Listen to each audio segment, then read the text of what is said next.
If you're trying to decide between a Hisense smart TV and an LG smart TV in 2026, here's the quick breakdown. Hisense has built a reputation for offering impressive value.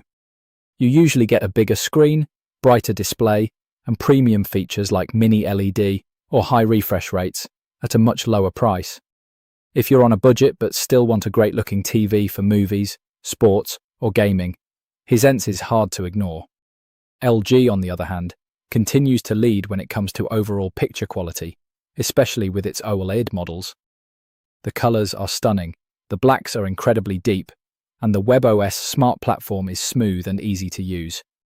LG TVs also tend to have better long-term reliability and software support, which is something worth considering if you plan to keep your TV for several years. So, which one should you choose? If you're looking for the best value and don't want to spend a fortune, Hisense is an excellent pick. But if you want premium performance, top-tier picture quality, and a polished smart TV experience, LG is still the better choice. At the end of the day, it really comes down to your budget and what features matter most to you.